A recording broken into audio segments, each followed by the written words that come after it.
Bonjour tout le monde, j'espère que vous allez bien. Moi ça va super, on se retrouve aujourd'hui dans cette nouvelle vidéo parce que j'avais envie de vous faire un petit retour après plusieurs semaines, voire plusieurs mois d'utilisation avec mon nouveau R6. Ça fait maintenant, je pense, 2 mois et demi que je l'ai. Et le temps de faire un petit débrief un peu de ce que j'aime un peu moins sur ce boîtier, mon ressenti général et ce qui m'apporte en plus aussi en photo animalière. Petit rappel du pourquoi je suis passé sur le R6 et non le R6 Mark II, R5 ou autre boîtier.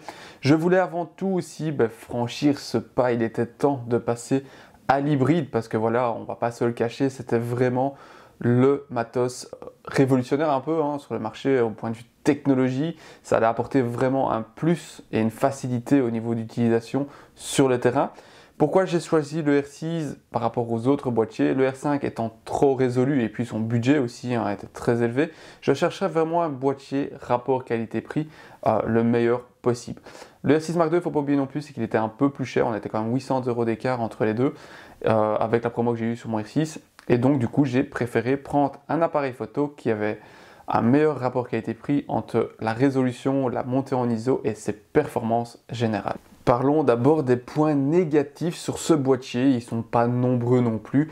Les premiers points négatifs que moi j'ai ressentis avec lui, premier, c'est clairement la qualité de construction. La qualité de construction est quand même inférieure à ce que j'avais avec mon 5D4. Le boîtier étant construit plus en polycarbonate, magnésium, on a une construction un peu plus light. On a certains éléments de plastique qui ont tendance à bouger sur le boîtier, notamment du côté du système où on a toutes les connectiques. J'ai l'impression que le cache bouge un petit peu. C'est des petites choses que j'avais déjà constatées avec le boîtier de test à l'époque. Voilà. Bon, après, c'est rien de grave quand on sait un peu ce souci et que ça n'impacte pas trop la tropicalisation. Mais voilà, on fait simplement attention sur le terrain. Mais c'est des petits détails qui, pour moi, font un peu la différence avec les boîtiers un peu plus pro. Surtout que le Canon le met dans sa catégorie semi-pro. Donc, j'aurais attendu quand même une construction un peu plus solide pour lui à ce niveau-là, un peu moins plastique. Mais bon, pour rapport aux tarifs et aux performances, on ne va pas se cacher, ça reste un très bon boîtier. Un deuxième point pour moi, ça reste un peu la résolution. Même si je savais de départ que passer sur le R6 avec 20 millions de pixels, ça pouvait être peu. En fait, c'est un côté négatif dans le sens où si on rate une image et qu'on veut un peu la redresser, on a moins de tolérance. On a moins de tolérance, on va éviter de cropper aussi parce que 20 millions, si on veut faire des plus grands tirages, ça devient vite limite.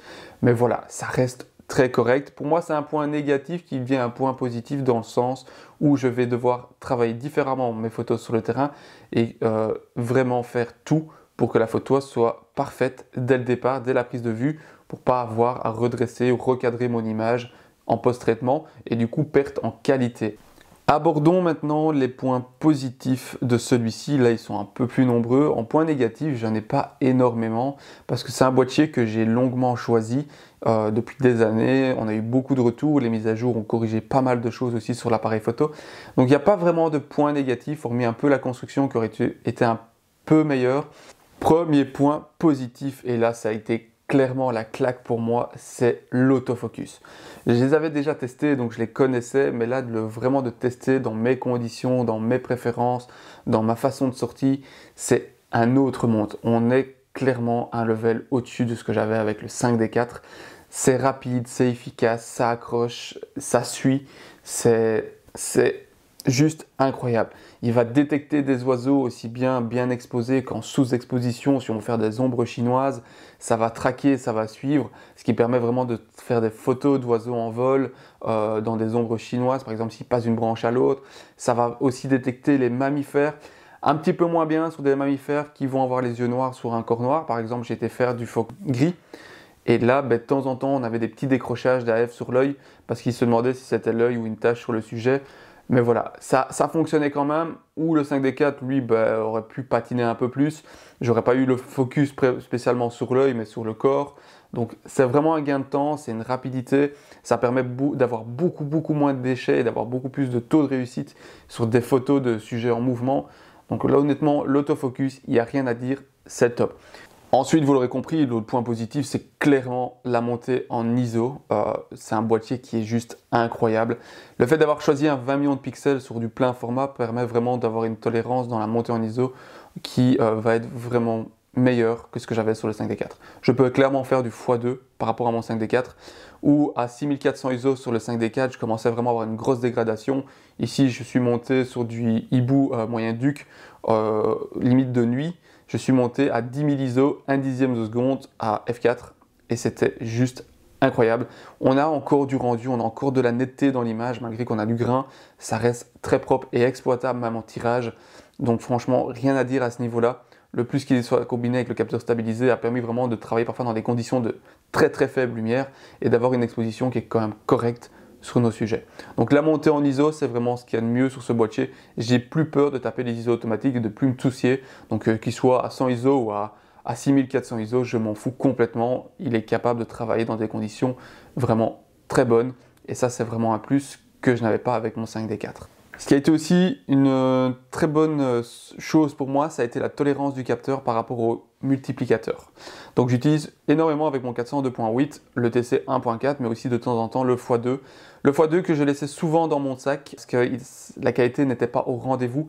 Avec mon 5D4, j'avais souvent des back ou front focus avec lui, malgré les réglages, mais surtout j'avais quand même une baisse de qualité d'image, qui était un peu dommage avec le x2 malgré sur le 400 2.8.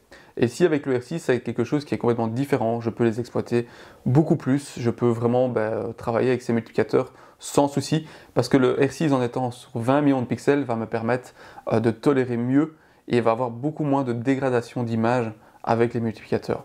Donc oui, j'utilise de plus en plus, ce qui est vraiment sympa, parce que parfois quand je suis un peu plus loin de mes sujets, je peux travailler dessus, travailler avec ces multiplicateurs sans du coup déranger plus, sans devoir faire plus d'approches, et ça c'est vraiment confortable.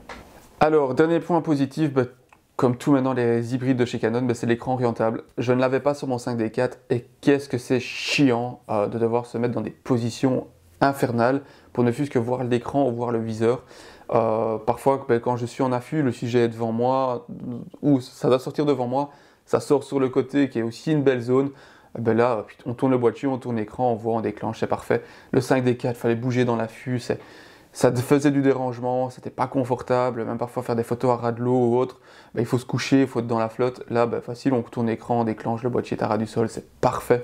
Donc l'écran orientable, c'est quelque chose que tout le monde a maintenant sur son boîtier, et moi c'est quelque chose qui me manquait et que j'ai enfin retrouvé sur le R6, et donc ça c'est vraiment le point extrêmement positif. Comme j'ai déjà dit dans la vidéo, est-ce que 20 millions de pixels c'est suffisant pour moi? Alors là, clairement oui.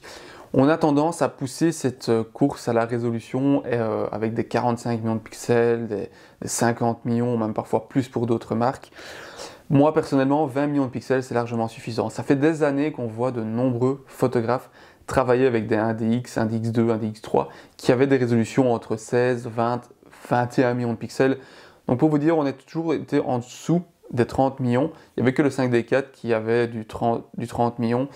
Alors pour moi, au début, c'est un peu choquant parce que quand on zoome sur nos images sur Lightroom, on se dit ouais, il manque un peu de netteté, c'est un peu moins piqué. Mais au final, quand on fait des impressions, c'est largement suffisant. 20 millions de pixels permet quand même de faire des tirages très nets de 1m/70. Et 1m/70, c'est déjà très très grand. Moi, j'ai tendance à faire des tirages de 70/50, ce qui est largement suffisant pour la plupart de mes clients et pour moi-même aussi chez moi. Désolé pour le micro. Donc, honnêtement, il n'y a pas besoin de plus. La seule différence, c'est que ça va m'apprendre sur le terrain à travailler différemment par rapport au 5D4 où je me disais, c'est pas grave, la photo n'est pas trop droite, je vais la redresser, j'aurai toujours 24 millions de pixels ou 20 millions, donc c'est largement suffisant. Je pouvais cropper. Ici, c'est terminé. On va limiter un peu redresser, mais les crops, c'est terminé. Il faut que la photo soit nickel dès la prise de vue. On ne fera pas un crop x2 clairement sur le R6 parce qu'on va perdre trop de qualité et si on veut imprimer cette photo là parce que on se dit elle est bien, je vais l'imprimer, au moment de l'impression sur des grands tirages on va avoir du pixel et ça c'est un peu dommage.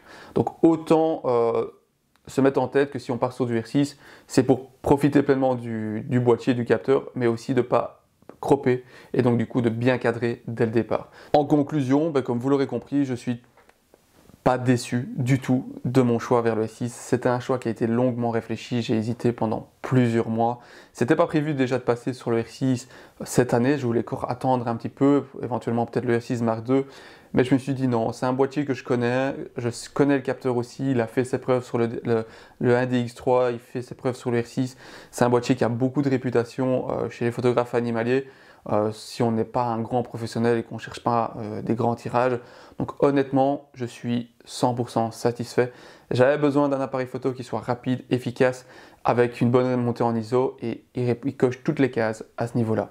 Voilà, c'est sur ça que cette première conclusion du R6 se termine. Donc moi je vous dis à très bientôt dans une prochaine vidéo.